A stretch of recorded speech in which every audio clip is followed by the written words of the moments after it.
Olá pessoal, vamos recomeçar o nosso curso então de matemática discreta e eu vou convidá-los a irem para o capítulo 1 da nossa apostila. Vamos recordar qual é o material que eu estou me referindo, tá? Esse capítulo 1, eu já vou adiantando que ele não vai ter exercício, tá? Ele é uma contextualização histórica, ele vai falar um pouco do que é a área de lógica, matemática, como surgiu, quem que estava tentando fazer o quê, tá? Vai falar dos gregos lá antes de Cristo, vai passar por Aristóteles, Euclides e é isso. A gente entende um pouquinho da história e entende o que eles estavam tentando fazer com esse estudo deles. Então, vamos ver aqui no meu compartilhamento de tela o que nós temos. Então, a apostila que eu estou me referindo é essa do Elementos de Matemática Discreta para a Computação, autores Ana Maria Gomide e Jorge Stolfi, tá? Aí 2011, né, a versão, e eu tô falando com vocês sobre esse capítulo 1, que é super curtinho, uma conversa super rápida, só contextualizando, colocando vocês aqui dentro do curso, tá bem? Então, introdução à lógica matemática, de onde que vem essa ideia, né? Vamos lá ver o que acontecia. Na época, estamos falando de quantos anos, né? Tá, uma motivação. Porque, como ter certeza, né? Qual é a ideia que a gente quer falar? Bem, eu quero escrever um programa, um algoritmo e resolver um problema, tá? Então, como você pode se convencer de que ele funciona? Como você pode convencer os outros de que ele funciona e que funciona corretamente, né? Confiança, uma maneira de adquirir confiança sobre um algoritmo é testá-lo, né? Certo. E aí, a questão vem lá da invenção da lógica, que era assim, como ter certeza que o nosso raciocínio é correto e como transmitir aos outros essa certeza.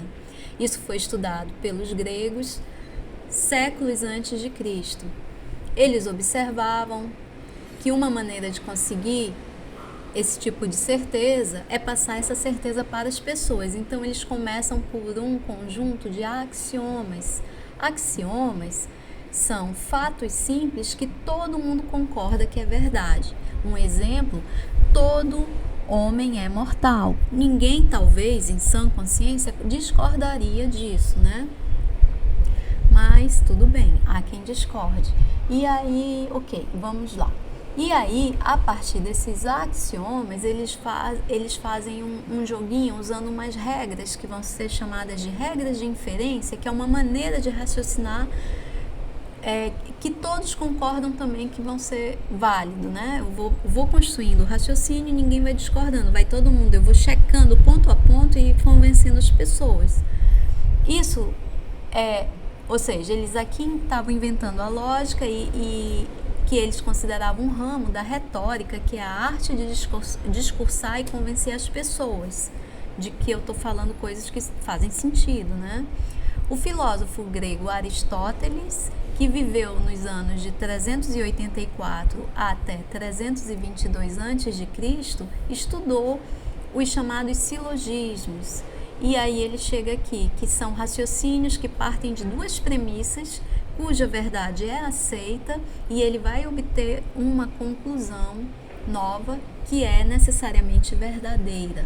Por exemplo, se nós acreditamos nas premissas, todos os homens são mortais e Sócrates é um homem, então temos que acreditar também que Sócrates é mortal, certo? Ou se acreditamos que nenhum mamífero tem penas e que morcegos são mamíferos, então nós vamos acreditar que os morcegos não têm penas, certo? Esse é do tipo de raciocínio que Aristóteles, nesse período aí que ele viveu, realizava com as pessoas, com os alunos deles, né? E aí a gente chega em Euclides. Os arquitetos e engenheiros gregos tinham a preocupação semelhantes em relação aos algoritmos geométricos, que são construções com régua e compasso, que eles usavam em seus projetos. Um exemplo que eles davam é esse aqui. Você inicia um círculo, eu vou querer construir um pentágono. O pentágono é essa figurinha que está aqui no final eu não consigo apontar para vocês, mas é a figura de número 8, partindo que a primeira do canto direito, esquerdo superior é a 1 e que a última do canto inferior direito é a 8, certo? Nessa ordem. E aí eu traço um círculo, traço duas retas perpendiculares, passando pelo centro desse círculo, aí traço um semicírculo, corto o círculo em 2 pontos, depois traço uma reta que liga esses 2 pontos. Isso eu estou na figura de número 4, nessa ordem que eu descrevi para vocês.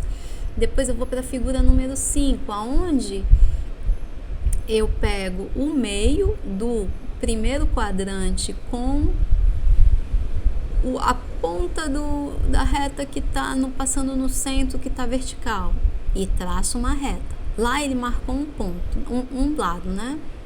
Depois nisso, de novo, eu fixo o centro do compasso, traço outro semicírculo, corto o quadrante, agora 1, 2, o quadrante 2, traço uma reta, desenhei outro lado, é assim. E aí eu traço outro semicírculo agora que ele vai, deixa eu ver o que ele está fazendo. Nesse pontinho aqui que esses 2 retas superiores se cruzaram, aí passa uma, cortou em 2 pontos, passa uma reta, outro ponto e outro ponto. Ele fez 2 pontos aqui já, né? Aí ele passa 2 retas. Enfim, aí ele vai aqui. Vocês podem acompanhar esse raciocínio e tentar escrever esse algoritmo. Então, assim, ele conseguiu construir esse pentágono, certo? E aí, se as diferenças entre os ângulos são desprezíveis no papel, será que são desprezíveis quando esse algoritmo for usado na construção de um anfiteatro? Não sei, né? O primeiro a descrever um sistema lógico completo para a geometria da época foi o grego Euclides, que viveu no século III a.C. No seu livro Elementos de Geometria, Euclides enumera 10 axiomas sobre conceitos geométricos, que são pontos, retas, círculos, distância, ângulos, tá? Então, quais são alguns exemplos desses axiomas? Por 2 pontos distintos do plano passa uma única reta. Qualquer segmento de reta pode ser prolongado indefinidamente nos 2 sentidos. É possível construir um círculo com qualquer centro e raio dados. Todos os ângulos retos são iguais.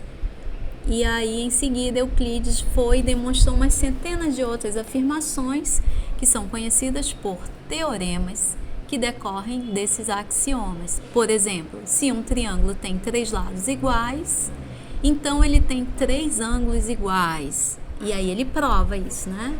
E assim foi a história de Euclides formalizando essa parte da geometria. E aí a gente chega na álgebra, que é agora... Qual é a lógica do Euclides e de outros filósofos gregos foi extensamente usada por mais de 2000 anos. E agora, além da geometria, eu quero usar propriedades de números. Por exemplo, os conceitos do divisor comum e do número primo para demonstrar tais propriedades.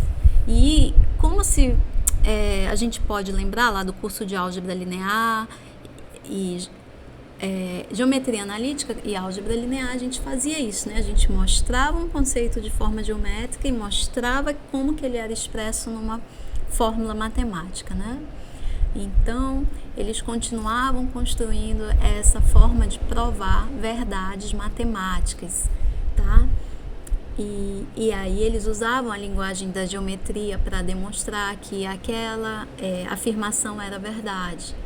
E aí a gente chega no algoritmo de Euclides, que é do máximo divisor comum, que ele quer pegar uma reta, né? E dividir em partes iguais, um segmento de reta e dividir em partes iguais da maior maneira possível, né?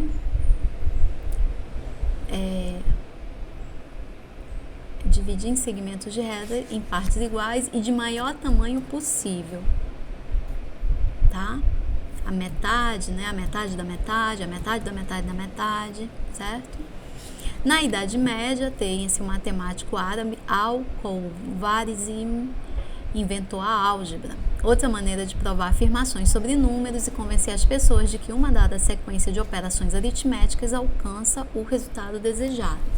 Então, a gente pode ver aqui a distributividade ou a comutatividade, e aí ter essas regras também de transformar uma fórmula em fórmulas equivalentes, né? Por exemplo, se eu sei que A é maior que B e B é maior que C, eu posso concluir com certeza que A é maior que C, certo? Chegamos na linguagem da lógica matemática, que é o nosso foco de interesse nesse curso. Eu chego no desenvolvimento histórico, e aí eu tenho os sistemas e as notações e as linguagens formais para expressar raciocínios lógicos de maneira matematicamente clara, sucinta e principalmente livre de ambiguidades, né? Então, o que eu falo é compreendido. Essa linguagem são a teoria de conjuntos e o cálculo de predicados. A lógica clássica somente vai lidar com afirmações que são verdadeiras ou falsas. Essa característica praticamente restringe o uso da lógica para afirmações matemáticas. No século XVI e XVII, os matemáticos começaram a estudar cálculo de chances em jogos de azar, jogos que envolviam dados, roletas, loterias.